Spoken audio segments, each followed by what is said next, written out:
Bismillahirrahmanirrahim. Assalamualaikum warahmatullahi wabarakatuh. Selamat pagi, salam sejahtera untuk kita semua. Anak-anakku sahabat Desaka yang saya banggakan. Pertama-tama, mari kita panjatkan puji syukur kehadirat Allah Subhanahu wa Ta'ala atas segala karunia, rahmat, dan nikmatnya, sehingga kita masih diberikan kesehatan, sehingga kita bisa melaksanakan proses pembelajaran dengan baik. Anak-anakku yang saya banggakan, sahabat Esaka, kita sama-sama tahu saat ini situasinya masih pandemi. Saya mengajak situasi ini jadikan kesempatan kita untuk selalu berpikir positif. Berpikir positif yang seperti apa yang saya maksud? Terutama dalam menyikapi proses belajar mengajar. Kita dituntut untuk kemudian mau nggak mau harus melek teknologi. Saya pikir pembelajaran secara konvensional itu bukan suatu hal yang buruk, tetapi mungkin itu untuk saat sekarang tidak begitu tepat untuk bisa digunakan sebagai strategi pembelajaran. Karena dengan situasi pandemi, pembelajarannya dilaksanakan dengan daring, kita tahu langkah-langkah strategi pembelajaran yang seperti apa yang sekiranya itu pas untuk kita lakukan di situasi pandemi. Sebenarnya strategi pembelajarannya ada banyak hal yang kita bisa lakukan ya, tetapi memang konsekuensinya karena daring dalam jaringan itu memang kita mau nggak mau harus menyediakan kuota. Itu satu yang harus kita pahami dan itu tidak bisa kita hindari. Banyak hal strategi pembelajaran. Saya secara pribadi akan mencoba mengawalinya dengan transformasi digital. Jadi proses pembelajaran itu sekalipun barangkali nanti kita mulai tatap muka, tetapi sekian persennya nanti akan saya lewatkan dengan digital. Satu yang saya lakukan, pertama, kita melaksanakan proses pembelajaran menggunakan channel YouTube. Seperti ini, nanti akan saya sampaikan ke anak-anak melalui channel YouTube-nya SMP Negeri 1 Klaten. Terus, strategi pembelajaran apa lagi? Atau media apa lagi yang bisa kita lakukan untuk pembelajaran daring? Banyak. Kita bisa lakukan dengan menggunakan Classroom. Kita bisa melakukan dengan menggunakan Google Form. Kita bisa melakukan dengan video conference, Zoom, ataupun Google Meet. Banyak yang kita bisa lakukan terkait dengan pembelajaran daring. Namun sekali lagi, itu memang menuntut kita semua untuk melek teknologi ya. Saya sendiri sebenarnya gaptek, tetapi mencoba sedikit memaksakan diri bagaimana mencari formulasi supaya proses pembelajaran itu bisa terlaksana dengan baik. Yang tentunya harapannya bisa menyenangkan sehingga anak-anak dalam mengikuti pembelajaran itu bisa semangat. Transformasi ilmu yang nanti dilaksanakan itu bisa berjalan dengan baik. Tapi sekali lagi semuanya kalau orang Jawa bilang memang jerbasuki mawa bio. Dalam proses pembelajaran daring itu mau nggak mau kita sama-sama menggunakan kuota. Tetapi sebenarnya pemerintah sendiri kan juga sudah banyak melakukan subsidi kuota yang diberikan untuk Bapak Ibu guru dan juga yang diberikan untuk para peserta didik. Maka untuk itu sebenarnya banyak hal yang kita bisa lakukan di situasi pandemi ini memaksa kita untuk berpikir positif, terutama menyikapi dalam segala hal, lebih khusus lagi yang berkaitan dengan masalah pembelajaran. Oke, itu sebagai awalan dari saya. Kita sekarang masuk dalam pembelajaran. Nah, kali ini kita akan membicarakan berkaitan dengan mata pelajaran prakarya. Materi pertama yang saya sampaikan adalah yang berkaitan dengan budidaya tanaman sayuran. Nah, untuk yang pertama kita mencoba ya, ketahuin dulu terminologinya atau istilahnya yang ada dalam kalimat itu kira-kira maknanya seperti apa. Budidaya tanaman sayuran itu sebenarnya apa? Budidaya itu apa sih? Budidaya itu adalah usaha untuk menambah, menumbuhkan, dan mewujudkan benda ataupun makhluk hidup agar lebih besar, tumbuh dan berkembang biak atau bertambah banyak.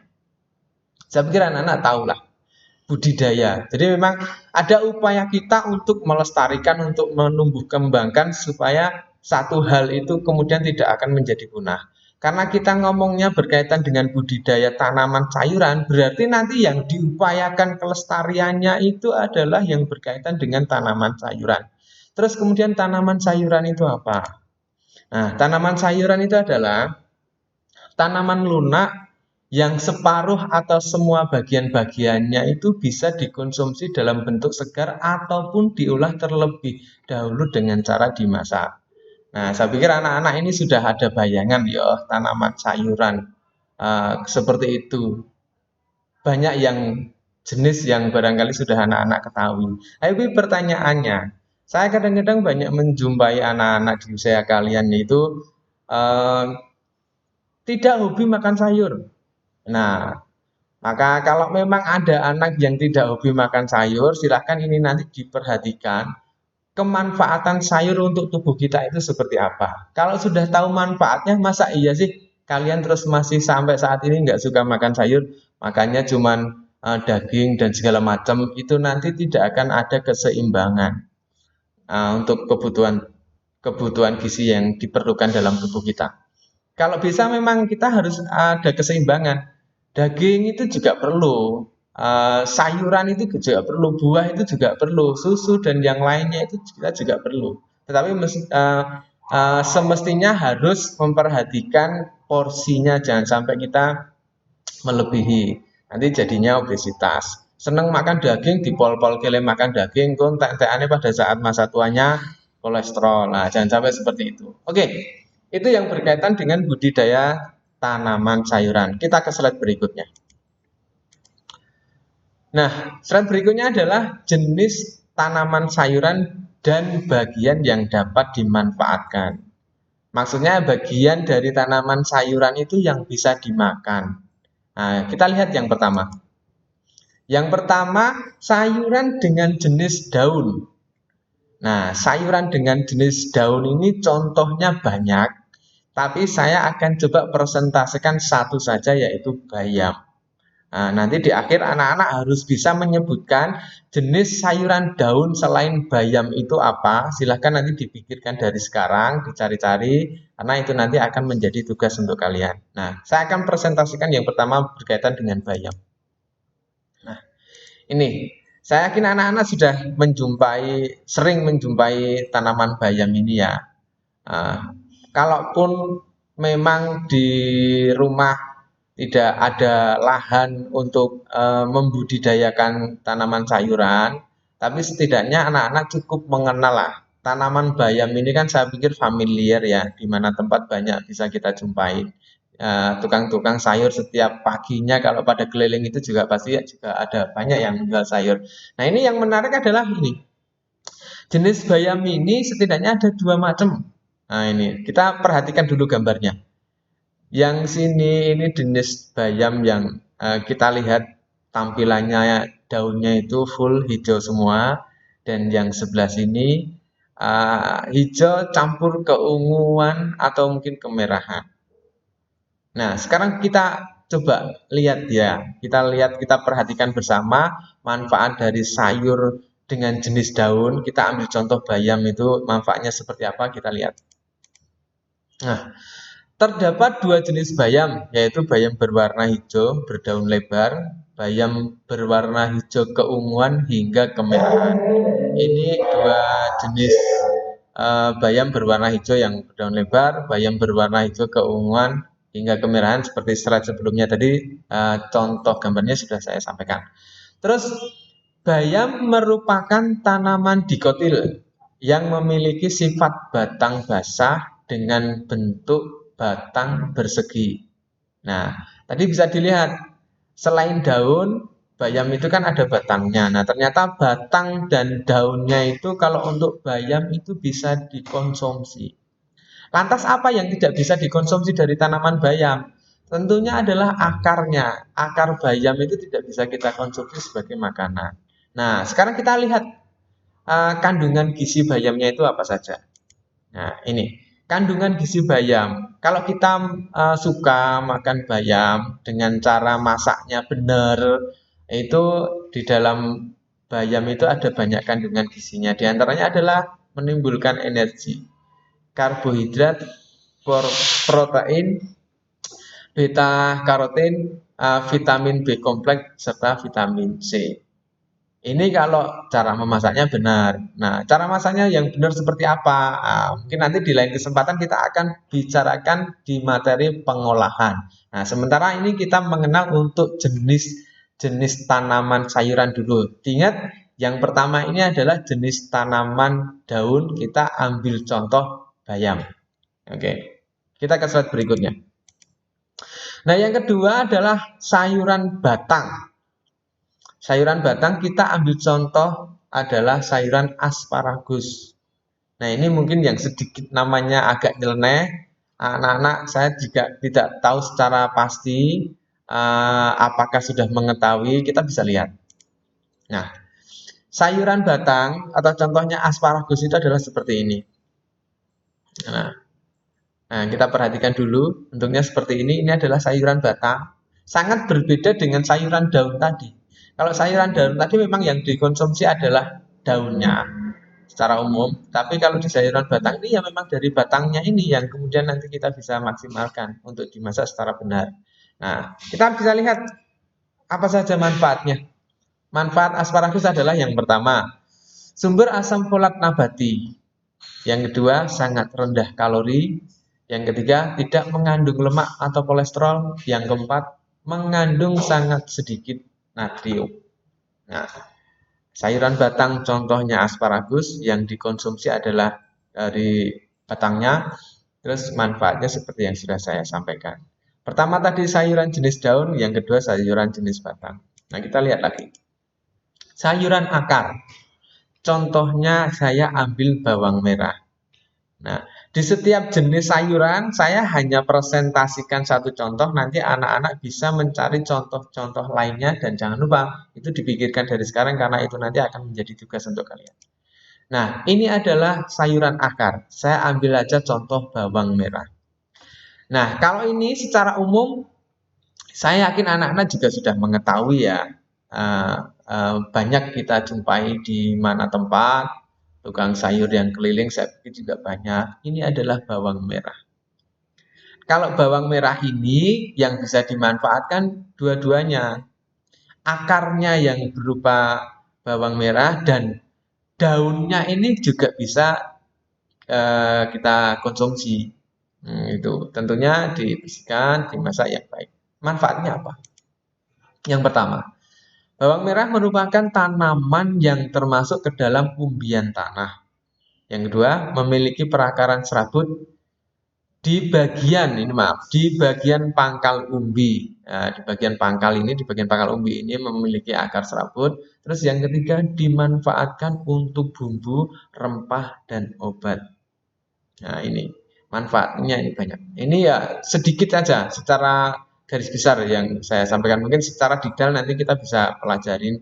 Ada banyak referensi manfaat bawang merah itu digunakan untuk apa saja.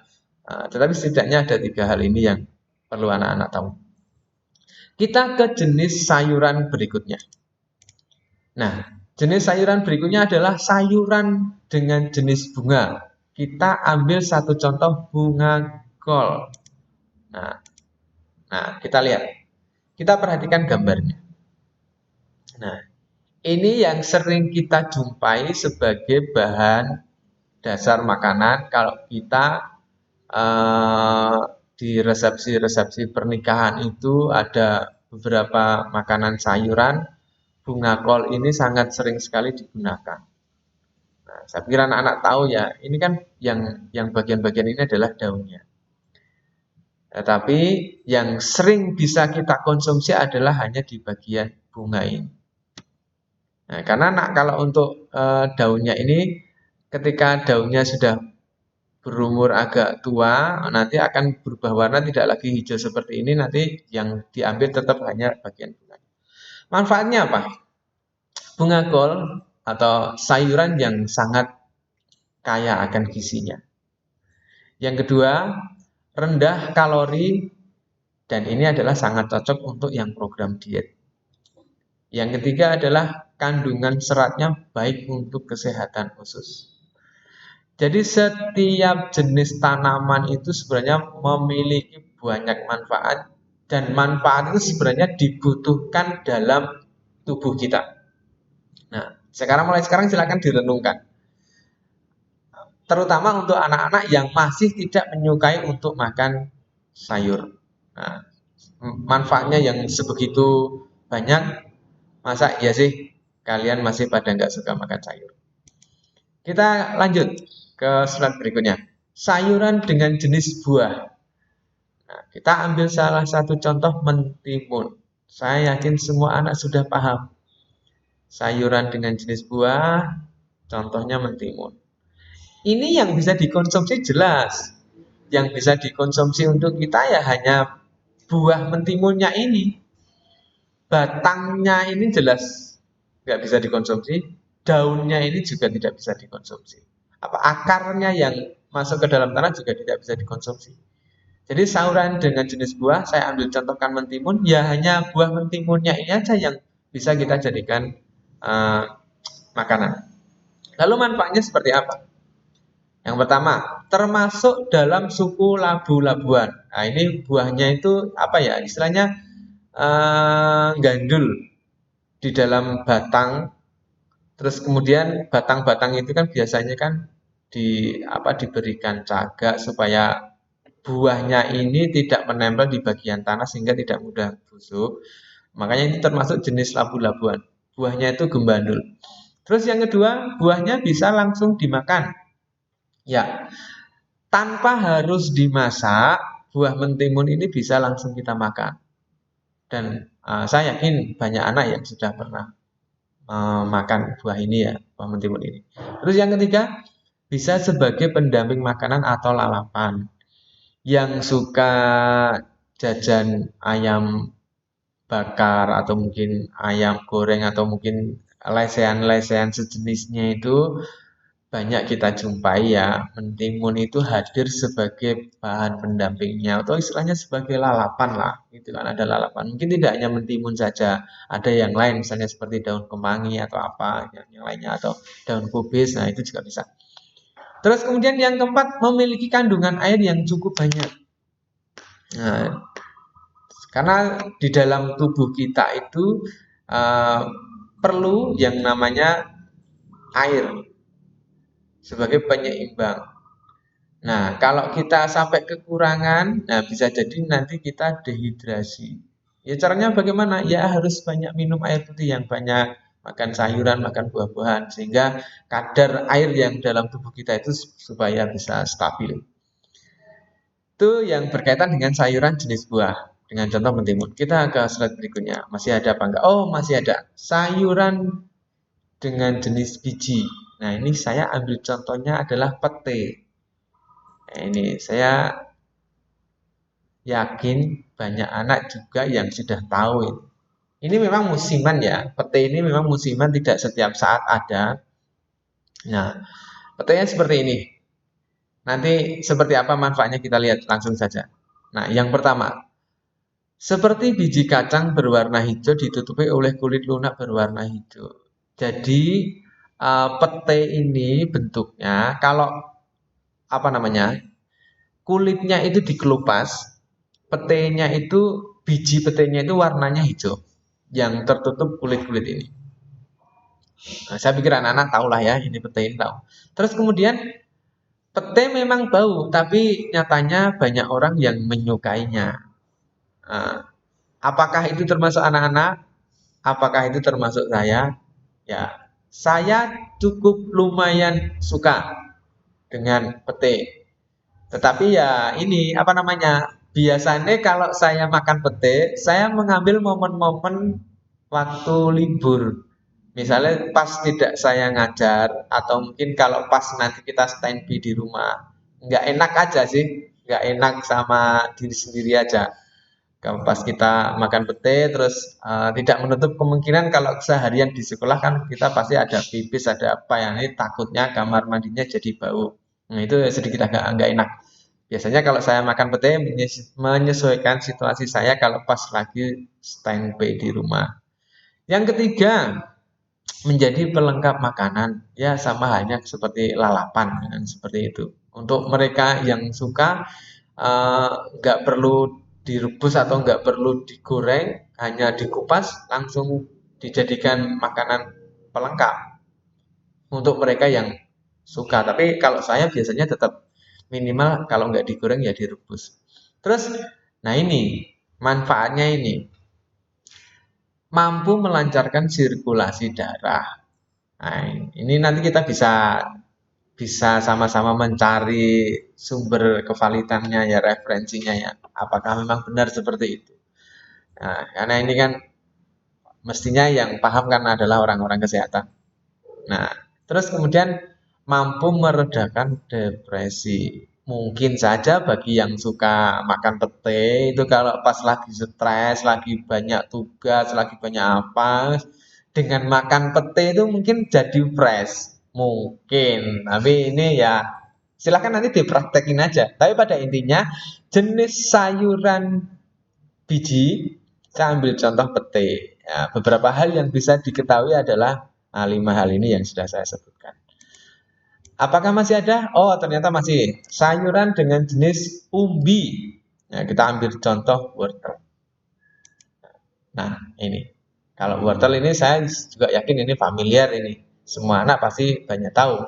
Apalagi yang sering suka main ke kebun binatang, memberi makan dengan wortel kepada binatang-binatangnya itu saya yakin anak-anak sudah paham ini yang berkaitan dengan wortel.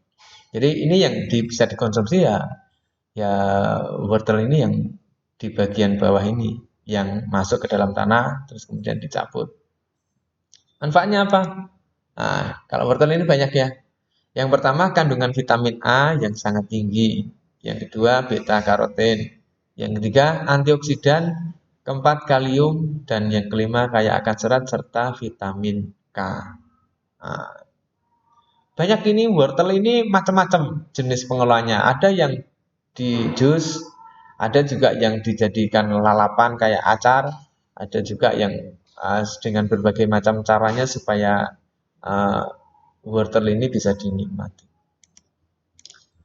Nah, masih ada lagi sayuran dengan jenis tunas. Sambil contoh kecambah.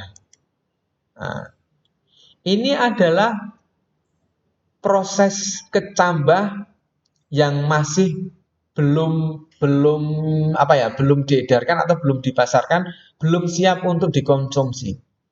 Nah, wujudnya seperti ini dulu. Ini kan berawal dari biji kacang kedelai itu. Nah, terus kemudian dibersihkan. Terus kemudian ini caranya nanti kita bicarakan di lain kesempatan aja ya, cara proses pembuatan kecambahnya. Tapi ini adalah masih proses. Jadi daunnya ini masih mengelupas yang kemudian nanti harus dibersihkan. Nah, kalau yang ini adalah kecambah yang sudah siap saji. Nah, dari proses ini nanti akan menjadi ini. Kalau yang sudah seperti ini sudah siap saji. Biasanya yang hobi makan soto, kecambah ini selalu ada di situ. Yang suka makan soto. Atau mungkin ya makanan-makanan lainnya ada juga sih yang banyak memanfaatkan kecambah ini. Terus manfaatnya apa? Kecambah itu mengandung vitamin esensial, mineral, serat, dan merupakan sumber antioksidan yang hebat. Nah, ini ada sumbernya nih, kata Ilis. Nah, selain itu, kecambah juga mengandung vitamin B dan mineral seperti fosfor dan magnesium. Nah, ini adalah kecambah. Lanjut ke slide berikutnya. Oh, ternyata sudah. Ada beberapa jenis sayuran. Nah, tadi sudah saya presentasikan satu persatu. Di setiap jenis itu akan ada banyak contohnya.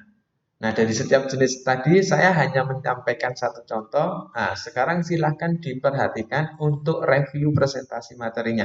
Berupa pertanyaan silahkan nanti untuk dijawab.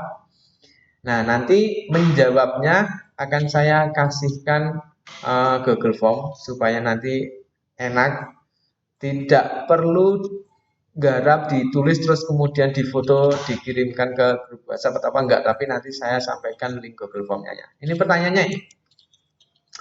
Sebutkan jenis tanaman sayuran selain yang sudah saya presentasikan di atas. Nah, misalnya ini. Yang pertama, jenis daun.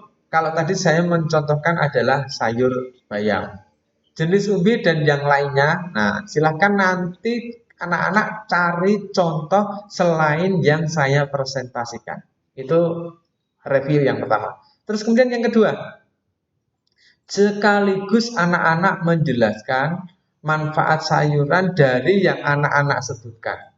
Jadi ketika misalnya nanti daun itu anak-anak menyebutkan apa, tuliskan dulu di sini, terus kemudian nanti untuk yang poin kedua ini jelaskan manfaat dari sayuran yang telah anak-anak sebutkan.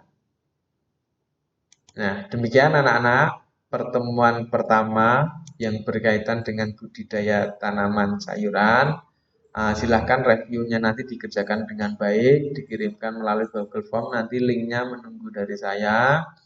Saya menyadari barangkali banyak hal yang berkaitan dengan presentasi saya ini masih kurang berkenan di hati anak-anak. Saya mohon maaf yang sebesar-besarnya. Kita akan bertemu lagi minggu depan, tentunya dengan materi yang lain. Sekian, terima kasih atas perhatiannya. Wassalamualaikum warahmatullahi wabarakatuh.